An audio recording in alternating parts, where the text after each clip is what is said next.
Recommendation നൽകുന്നു. ഇത്തരത്തിലുള്ള കമ്പനികളുടെ മാർക്കറ്റ് ക്യാപ് വളരെ ചെറുതായതുകൊണ്ട് തന്നെ വളരെ എളുപ്പത്തിൽ ഇതിന്റെ പ്രൈസിനെ മാനിപ്പുലേറ്റ് ചെയ്യാം. അതോളം മൂവ് ചെയ്യണമെങ്കിൽ, അതായത് 1% കൂടുവാനോ അല്ലെങ്കിൽ കുറയുവാനോ വേണ്ടത് 19,800 കോടി രൂപയാണ്. സ്റ്റോക്ക് മാർക്കറ്റിൽ നാം കേൾക്കുന്ന ഒരു വാക്കാണ് മാർക്കറ്റ് ക്യാപ് അല്ലെങ്കിൽ മാർക്കറ്റ് ക്യാപിറ്റലൈസേഷൻ. സ്റ്റോക്ക് മാർക്കറ്റിൽ ട്രേഡിംഗ് അല്ലെങ്കിൽ ഇൻവെസ്റ്റ് ചെയ്യാൻ പോകുന്ന ഏതൊരു വ്യക്തിയും തീർച്ചയായും അറിഞ്ഞിരിക്കേണ്ട ഒരു കാര്യമാണിത്. കാരണം നമ്മുടെ പ്രോഫിറ്റ് അല്ലെങ്കിൽ ലോസിനെ ബാധിക്കുന്ന ഒരു പ്രധാനപ്പെട്ട ഒരു ഘടകം ഈ ഒരു മാർക്കറ്റ് ക്യാപ്പാണ്. ഈ ഒരു വീഡിയോ മുഴുവനായി കാണുമ്പോൾ നിങ്ങൾക്ക് അത് മനസ്സിലാക്കുവാൻ സാധിക്കും. അതുപോലെ തന്നെ ഈ ഒരു ചാനൽ ആദ്യമായാണ് കാണുന്നതെങ്കിൽ സബ്സ്ക്രൈബ് ചെയ്യാൻ മറക്കരുത്. എന്താണ് മാർക്കറ്റ് ക്യാപ് എന്ന് നമുക്ക് നോക്കാം. മാർക്കറ്റ് ക്യാപ് കാണാനുള്ള ഒരു സിമ്പിൾ ആയിട്ടുള്ള ഒരു ഫോർമുലയാണ് number of shares into market price per share. അതായത് ഒരു കമ്പനി, ഒരു ലിസ്റ്റഡ് കമ്പനിയുടെ എത്രത്തോളം ഷെയർ ഇന്ന് ആ മാർക്കറ്റിലുണ്ടോ ആ അത്രയും ഷെയർ മൾട്ടിപ്ലൈ ബൈ ആ ഒരു സ്റ്റോക്കിന്റെ ഇന്നത്തെ വില. ഉദാഹരണത്തിന് ഒരു സ്റ്റോക്കിന്റെ 1,00,000 പരം ഷെയർസ് ഇന്ന് മാർക്കറ്റിലുണ്ടെന്ന് അതല്ലെങ്കിൽ ലിസ്റ്റഡ് ആണെന്ന് കരുതുക. അങ്ങനെയെങ്കിൽ ആ ഒരു സ്റ്റോക്കിന്റെ ഇന്നത്തെ വാല്യൂ 2,500 രൂപയാണെങ്കിൽ ആ ഒരു കമ്പനിയുടെ ഇന്നത്തെ മാർക്കറ്റ് വാല്യൂ എന്ന് പറയുന്നത് 25 കോടിയാണ്. 3 തരത്തിലാണ് മാർക്കറ്റ് ക്യാപ്പ് അനുസരിച്ച് കമ്പനികളെ തരംതിരിച്ചിരിക്കുന്നത്. ഒന്നാമതായി ലാർജ് ക്യാപ്പ്, അതായത് 20,000 കോടിയോ അല്ലെങ്കിൽ അതിന് മുകളിലോ മാർക്കറ്റ് ക്യാപ്പ് ഉള്ള കമ്പനികൾ ഈ ഒരു ലാർജ് ക്യാപ്പ് എന്ന് പറയുന്ന വിഭാഗത്തിൽ പെടുന്നു. രണ്ടാമതായി മിഡ് ക്യാപ്പ്, 5,000 കോടി മുതൽ 2,000 കോടിക്കിടയിൽ മാർക്കറ്റ് ക്യാപ്പ് ഉള്ള കമ്പനികൾ ഈ ഒരു മിഡ് ക്യാപ്പ് എന്ന് പറയുന്ന ഈ ഒരു സെഗ്മെന്റിൽ പെടുന്നു. മൂന്നാമതായി സ്മോൾ ക്യാപ്പ്, 5,000 കോടിക്ക് താഴെ മാർക്കറ്റ് ക്യാപ്പ് വരുന്ന കമ്പനികൾ ഈ ഒരു സ്മോൾ ക്യാപ്പ് എന്ന് പറയുന്ന കാറ്റഗറിയിൽ പെടുന്നു. ഇന്ത്യയിലെ ഏറ്റവും കൂടുതൽ മാർക്കറ്റ് ക്യാപ്പ് ഉള്ള കമ്പനികളെ ബ്ലൂ ചിപ്പ് കമ്പനികൾ എന്ന പേരിലും അറിയപ്പെടുന്നു. ഉദാഹരണത്തിന് Reliance, Infosys, HDFC bank, SBI പോലുള്ളവ.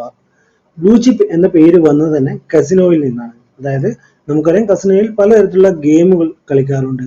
ഇത്തരത്തിലുള്ള ഗെയിമുകളിൽ ഏറ്റവും വില കൂടിയ ചിപ്പ് അല്ലെങ്കിൽ ടോക്കണെയാണ് ബ്ലൂ ചിപ്പ് എന്ന പേരിൽ അറിയപ്പെടുന്നത്. അങ്ങനെ അവിടെ നിന്നും കടമെടുത്ത ആ ഒരു പേരാണ് ബ്ലൂ ചിപ്പ്.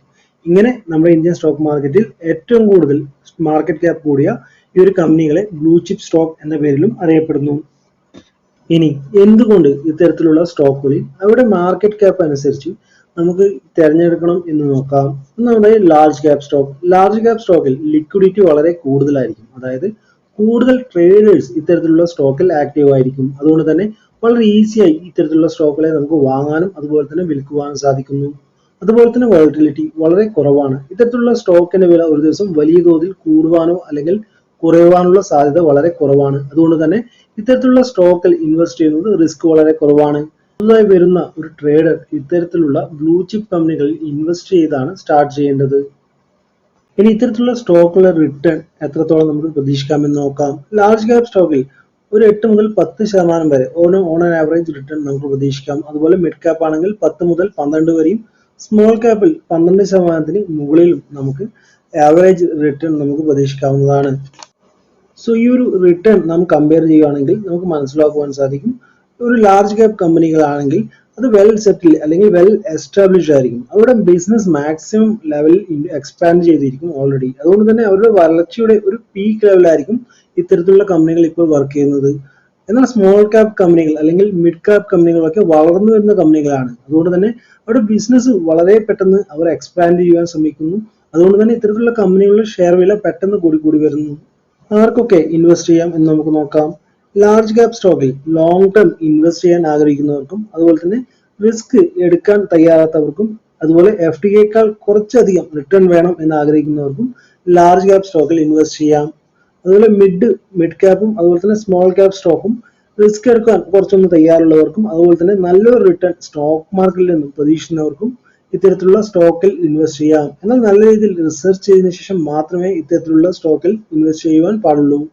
ഇനി ഒരു വീഡിയോയുടെ ആദ്യം പറഞ്ഞൊരു കാര്യം, അതായത് ഒരു സ്റ്റോക്കിനെ നാം സെലക്ട് ചെയ്യുമ്പോൾ അതിൽ പ്രധാനപ്പെട്ട ഒരു ഘടകം അതിൻ്റെ ഒരു മാർക്കറ്റ് ക്യാപ്പ് എന്നാണ്. അത് എന്തുകൊണ്ടെന്ന് നമുക്കൊരു ഉദാഹരണം വഴി മനസ്സിലാക്കാം. ഇവിടെ ഉദാഹരണത്തിനായി എടുത്തിരിക്കുന്നത് റിലയൻസ് ഇൻഡസ്ട്രീസ്. ഇതൊരു ബ്ലൂ ചിപ്പ് കമ്പനിയാണ്. ഇതിന്റെ മാർക്കറ്റ് ക്യാപ്പ് എന്ന് പറയുന്നത് 19,80,000 കോടിക്ക് മുകളിലാണ്. ഈ ഒരു സ്റ്റോക്കിന്റെ വില 1% മൂവ് ചെയ്യണമെങ്കിൽ, അതായത് 1% കൂടുവാനോ അല്ലെങ്കിൽ കുറയുവാനോ വേണ്ടത് 19,800 കോടി രൂപയാണ്. അതായത് ഇത്രയും എമൗണ്ടിന്റെ ട്രാൻസാക്ഷൻ നടന്നാൽ മാത്രമേ ഈ ഒരു കമ്പനിയുടെ സ്റ്റോക്കിന്റെ വില 1% എങ്കിലും മൂവ് ആവുകയുള്ളൂ. ഇനി അതന്നെ നമ്മൾ സ്മോൾ ക്യാപ് സ്റ്റോക്ക് എടുത്ത് നോക്കാം. ഹിന്ദുസ്ഥാൻ മോട്ടോഴ്സ്. ഈ ഒരു സ്റ്റോക്കിന്റെ വില എന്ന് പറയുന്നത് 36 രൂപയാണ്. ഇതിന്റെ മാർക്കറ്റ് ക്യാപ്പ് എന്ന് പറയുന്നത് 770 കോടി രൂപയാണ്. ഈ ഒരു സ്റ്റോക്കിന്റെ വില ഒരു ശതമാനത്തോളം മൂവ് ചെയ്യാൻ, അതായത് 1% കൂടുവാനോ കുറയാനോ വേണ്ടത് 7.7 കോടി രൂപയാണ്. അത് 7.7 കോടി രൂപ എന്ന് പറയുന്നത് സ്റ്റോക്ക് മാർക്കറ്റിനെ സംബന്ധിച്ചിടത്തോളം അത്ര വലിയൊരു എമൗണ്ട് അല്ല. അതുകൊണ്ട് തന്നെ ഇത്തരത്തിലുള്ള സ്റ്റോക്കിനെ വളരെ ഈസിയായി മാനിപ്പുലേറ്റ് ചെയ്യാം. അതിനൊരു ഉദാഹരണമാണ് ഈ ഒരു സ്റ്റോക്ക്, അല്ലെങ്കിൽ ഈ ഒരു സിസ്റ്റത്തെ നമുക്ക് വേണമെങ്കിൽ പമ്പ് ആൻഡ് ഡംപ് എന്ന് വേണമെങ്കിൽ പറയാം. അതായത് ഒരു സ്റ്റോക്കിനെ കുറിച്ച് സോഷ്യൽ മീഡിയയിൽ SMS വഴിയും അല്ലെങ്കിൽ ടെലിഗ്രാം ഗ്രൂപ്പ് വഴിയും ഇത്തരത്തിലുള്ള ഫേക്ക് ആയിട്ടുള്ള റെക്കമെൻഡേഷൻ നൽകുന്നു. ഇത്തരത്തിലുള്ള കമ്പനികളുടെ മാർക്കറ്റ് ക്യാപ്പ് വളരെ ചെറുതായതുകൊണ്ട് തന്നെ വളരെ എളുപ്പത്തിൽ ഇതിന്റെ പ്രൈസിനെ മാനിപ്പുലേറ്റ് ചെയ്യാം. വില കൂടുന്നത് കണ്ട് നമ്മെ പോലുള്ള റീറ്റെയിൽ ട്രേഡേഴ്സ് ഇൻവെസ്റ്റ് ചെയ്യും. പിന്നീട് സംഭവിച്ചത് ഈ ഒരു ചാർട്ട് കണ്ടാൽ തന്നെ നമുക്ക് മനസ്സിലാക്കുവാൻ സാധിക്കും. അങ്ങനെയെങ്കിൽ സ്മോൾ ക്യാപ് സ്റ്റോക്കിൽ എങ്ങനെ ഇൻവെസ്റ്റ് ചെയ്യാം? ഇവിടെയാണ് ഫണ്ടമെന്റൽ അനാലിസിസിന്റെ പ്രാധാന്യം. ഇത്തരത്തിൽ ഏതൊരു സ്റ്റോക്കിന്റെയും റെക്കമെൻഡേഷൻ വരികയാണെങ്കിൽ അതിനെ ഫണ്ടമെന്റൽ അനാലിസിസ് ചെയ്ത് ആ ഒരു സ്റ്റോക്ക് ഇൻവെസ്റ്റബിൾ ആണോ അല്ലെങ്കിൽ അല്ലയോ എന്ന് നമുക്ക് മനസ്സിലാക്കുവാൻ സാധിക്കണം. ഉദാഹരണത്തിന് ഇത് റിലയൻസ് കമ്മ്യൂണിക്കേഷൻ ലിമിറ്റഡ് എന്ന് പറയുന്ന ഈ ഒരു സ്റ്റോക്കാണ്. ഈ ഒരു സ്റ്റോക്കിന്റെ ഇപ്പോഴത്തെ പ്രൈസ് എന്ന് പറയുന്നത് 2 രൂപയിൽ താഴെയാണ്. നമ്മിൽ പലരും ഇത്തരത്തിലുള്ള കമ്പനികളിൽ ഇൻവെസ്റ്റ് ചെയ്യാനാണ് താല്പര്യപ്പെടുന്നത്. എന്നാൽ ഈ ഒരു കമ്പനിയുടെ ബാലൻസ് ഷീറ്റ് നോക്കിയാൽ നമുക്ക് മനസ്സിലാക്കാൻ സാധിക്കും റിസർവ്, അതായത് കൈവശമുള്ള എമൗണ്ട് എന്ന് പറയുന്നത് മൈനസിലാണ്. അതുപോലെ തന്നെ ഈ ഒരു കമ്പനിയുടെ ബോറോയിങ്സ്, അതായത് കടം എന്ന് പറയുന്നത് 47,000 കോടിക്ക് മുകളിലാണ്. സോ ഇത്തരത്തിലുള്ള ഒരു കമ്പനിയിൽ നാം ഇൻവെസ്റ്റ് ചെയ്യാൻ എന്താണ് സംഭവിക്കുന്നത് നമുക്ക് പറയേണ്ട ആവശ്യമില്ലല്ലോ. പക്ഷേ ഇതൊരു ഫണ്ടമെന്റൽ അനാലിസിന്റെ ഒരു ഭാഗം മാത്രമാണ് ഈ ഒരു ബാലൻസ് ഷീറ്റ് ഒക്കെ. അപ്പോൾ ഡീറ്റെയിൽ ആയിട്ട് ഇനി വരുന്ന വീഡിയോയിൽ നിങ്ങൾക്ക് കൃത്യമായി മനസ്സിലാക്കുവാൻ സാധിക്കും. അതുപോലെ തന്നെ നേരത്തെ പറഞ്ഞ പോലെ ഈ ഒരു ചാനൽ നിങ്ങൾ ആദ്യമായി കാണുന്നുണ്ടെങ്കിൽ സബ്സ്ക്രൈബ് ചെയ്യാൻ മറക്കരുത്.